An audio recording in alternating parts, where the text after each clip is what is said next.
Hello and welcome to an off-track semi-final special. And tonight I have a driver who has that all-important decision to make. Number one, Tom Harris. How are you, Tom? I'm good, thank you. How are you? I'm very well. Have you been enjoying the sunshine? Not really, no. Don't get much sunshine in the shed. No, a busy week then, yeah? Very, very busy. Yeah, and we've only just finished now, and we're still not finished, but we'll be all right. No.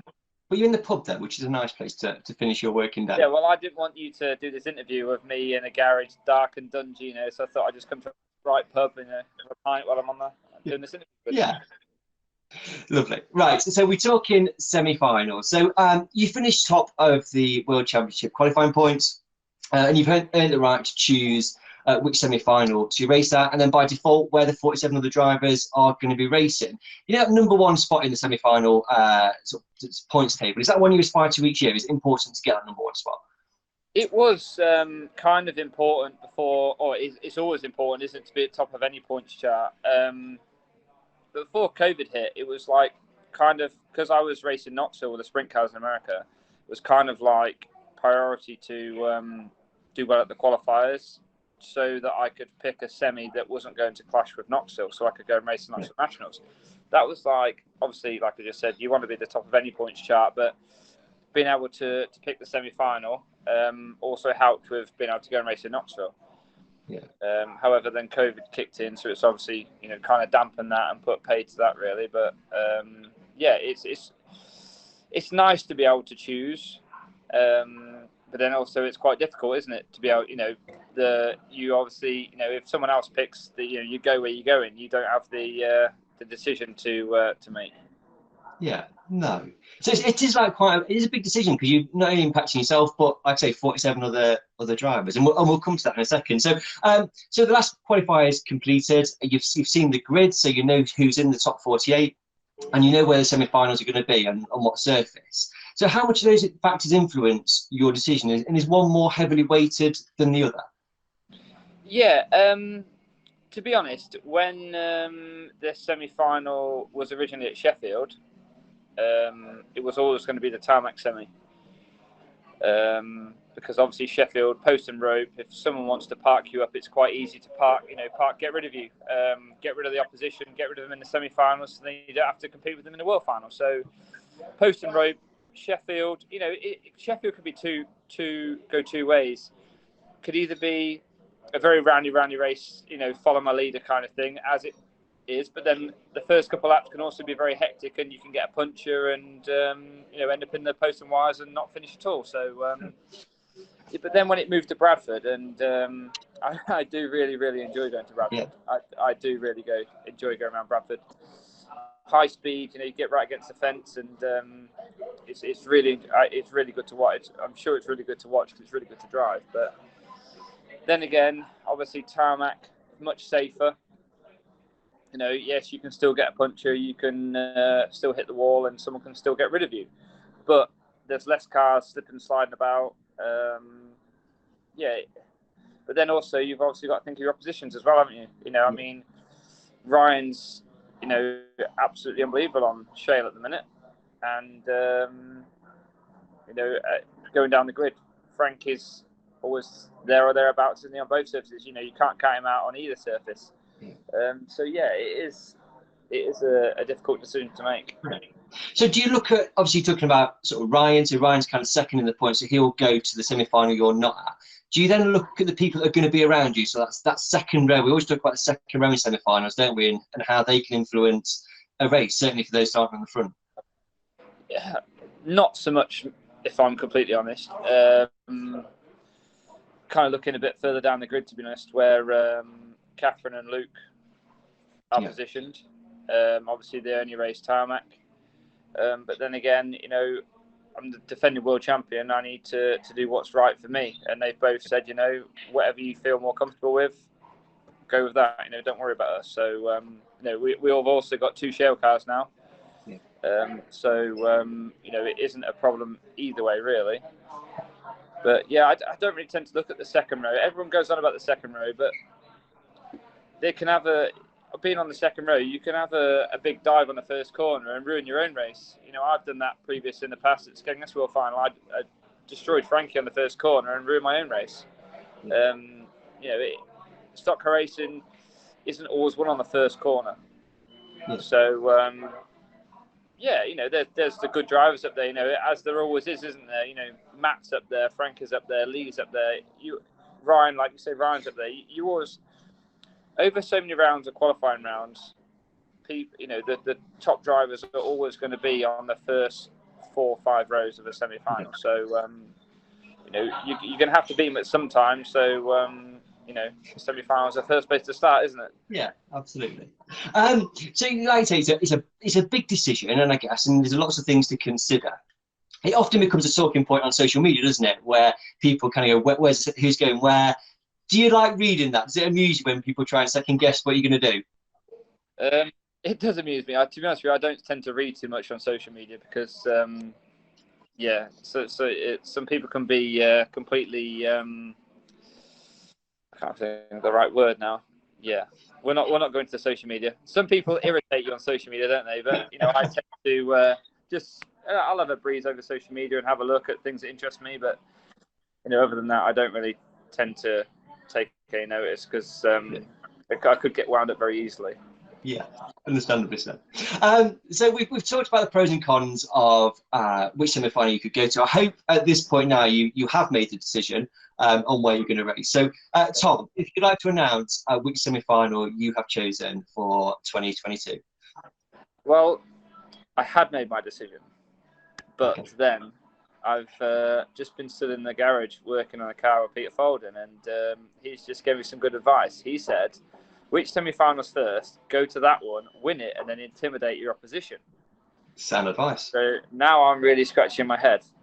But no, I'm with Catherine and Luke being obviously Tamakoni drivers, the Ipswich World Final. So yeah, I'm going to go to Skegness. Okay. It was always going to be Skegness before, with it being the other semi being on Sheffield on Shale. Yeah. But like I said before, like then when it switched to Bradford, I was like, I do really enjoy Bradford. Yeah.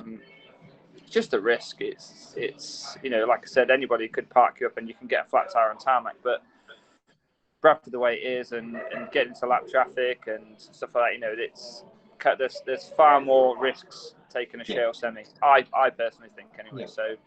So yeah, we're going to go to Skegness and had a lot of success at Skegness end of last year and beginning of this year. So obviously I was fortunate to win the semi-final there last time. So we'll fingers crossed we can do it again. Get on the front row at Ipswich.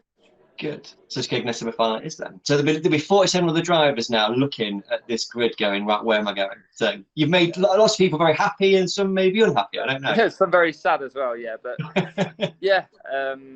Yeah, I've actually I just rang Luke before and said I've got to do my interview now and choose my semi-final. I said, so get your Shale overalls and helmet ready.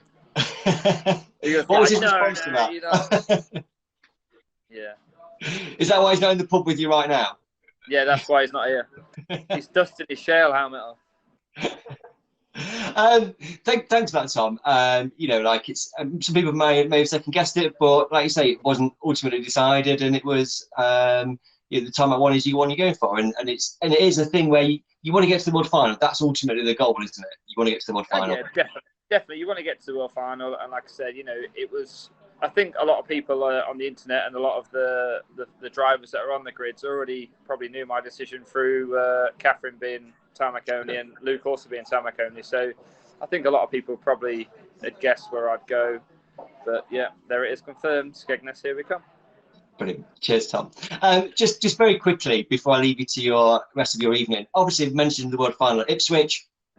Previously, when people have spoken about Ipswich, they've said to stand a chance, you need to be first couple of rows in that world final to stand a chance of winning just because of the nature of the track. Do you think that will impact how a semi-final race is going to be run? Because drivers need to get forward, don't they? They can't be happy with 4th, 5th or 6th. I obviously we raced at Ipswich on Saturday, and it was, as you remember it, it is a difficult. All the higher graders in the heats seemed to be struggling to get to the front. So like you say, yeah, I do think that if you do start too far back, you know, you're going to be struggling to get to the front. But then again, any world championship could be the same thing. You know, if you get Frankie, Ryan, Paul Harrison, Paul Hines, you know, Fairhurst, all them, Luke, all them sort of people at the front, and you start at the back, then you're not going to catch them. Yes. You know, it's the same in any sort of race. I don't think Ipswich in particular makes that any worse. Okay. I just think on Saturday, the track was kind of weird with the oil and stuff down, but in the heats, it just seemed the bit of rain didn't help either. It just seemed that nobody could get forward. But then, like the final and the Grand National, then obviously the higher graders seemed to make their way through. Yeah. So how did you find Ipswich on Saturday? Did you come away feeling quite confident about your performance? Yeah, because we're not racing now again, are we? That's it now until we'll find out. Yeah, I spent most of the night trying things, if I'm completely honest. And I got to a stage where I was pretty happy. Although the oil and antifreeze and whatever was down the track, it made it really quite slippy for the final and the Grand National. So I think kind of like me adapting my American sort of like racing and actually going to the outside, I think that's what won me the race. I don't think I was particularly fast in those two races. I think it was just the line I was driving was like kind of helping me. But no, I got to a point where I was comfortable with the car. We got the gearing right, etc., etc. So yeah, we're get on the grid and give it our best. Brilliant. And you're talking about obviously you're developing your car for Ipswich. Were you did you have half an eye on what everybody else was doing as well? Was that in your mind, or was it just actually focusing on me? No, not really. We struggled a lot with my white tarmac car. And a lot of the stuff which we developed to try and make the car go faster, we took off because we struggled with it massively for 3 seasons, really. And then we seem to have got it going a lot better now. So we're trying to adapt some of the stuff that we took off or that we thought was causing our issues, and just see if it's, if it is improving or not. So and obviously with the World Final in Ipswich, if we could find a bit of speed from somewhere, that would be the place to find it. Yeah, I find it quite fascinating. Talk to lots of drivers like yourself, and the people at the top of the sport are the ones that just doing something little every single meeting, constantly just finding that little bit extra, and that's what it comes down to, isn't it? That's why you guys. It's if you find 3 or 4 little bits, that over 16 laps or 20 laps or 25 laps of World Final, it can make a big difference. Can make a lot of changes. But yeah, like. We've also obviously had a huge discussion about tyres and stuff, and me and Frankie have had a tyre from the BSCDA, which we both ran the grand final. Unfortunately, my coil decided to pack up in the final, so we didn't finish. But I was like 4 laps short, and then we changed it, put a different set of tyres on, and then Peter Folding came and said, "Oh, Frankie's going to run his tyre again, so we put yours back on." And I was like, I'm an iron because obviously I've been trying things to get the car better for World Final. And I put it back on, and the tyre was fine. So there's lots of people that are going to agree and disagree, but we are where we are with tyres, and there is a shortage of materials and stuff, and we understand that, and it's not just our sports, across worldwide. So I think we just have to bear with it and put up with it, and do our best, because I'm sure they're working really hard to even get us some tyres. Yeah, absolutely. It just seemed like a bit of a nationwide, worldwide issue, doesn't it? The tyres and lots of other things. Yeah, lots of things we can't get hold of, and that are taking a long time to come. But that's just things we have to deal with. Yeah. Before I let you go, last bit. British Saturday. Are your favourite track Bradford?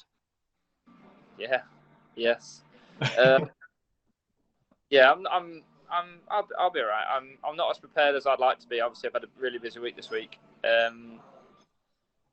Not as prepared. I tried a few different things as well at Sheffield. We went to Sheffield, and we've been really good in the wet with the car, and not so good. Well, we've been okay, but not brilliant when it's been dry and slick. So we tried a few things at Sheffield, as that's like Sunday afternoon in the heat. It was always going to be a dry, slick track. So we tried some things. We found some gains, and we found some losses. So hopefully we can put the gains together and remove the losses and get the job done on Saturday. Because the British is always like a highly regarded championship, isn't it? And then we've got Rob Speed racing on Saturday. Yeah, we've I think Rob. will be kind of shocked. Obviously, he's never raced at Bradford, and he's obviously a phenomenal driver. And you know, he's in my old shell car, which speaks for itself. It's a very good car. So he's got no excuses really. But I do think he's going to be kind of shocked about the speed of the racing at Bradford, because when it dries out and it does get fast, especially when you get by the wall. So let's see if we can go around the fence. Yeah. Have you been giving him some tips about it at all, or is it just like go out there and do it wrong? Oh yeah, me and Robert have a massive disagreement about left foot brake. Right. Okay. I can't right foot brake anymore. I've left foot brake for years now, and in fact, when I first raced one of Jamie's cars at Cowden Beath, I went down the straight in practice and pressed the clutch and went straight in the wall. But Robert doesn't like, when he's raced my white car, tarmac car at Gallanite, he hated it because the left foot brake. Yeah. Obviously, but this shell car has got both pedals. But Right. now he wants to cut the left pedal out so he doesn't press it instead of the clutch. Okay. He's making excuses already. Are you cutting it out or are you leaving it in? What are you doing? I said I cut it out, but Cecil's in charge of that department. So he's been told that it's not coming out. And yeah, I won't use the words that Cecil said. Okay. But yeah, it's not coming out. Right, brilliant. Well, we'll see how he and yourself get on Saturday at Bradford for the British. Tom, Yeah, thanks so much. Oh, sorry. No problem. No, you're fine. Thank you so much for your time this evening, and we'll see you on Saturday. Thank you very much. Thank you very much. Thanks, guys.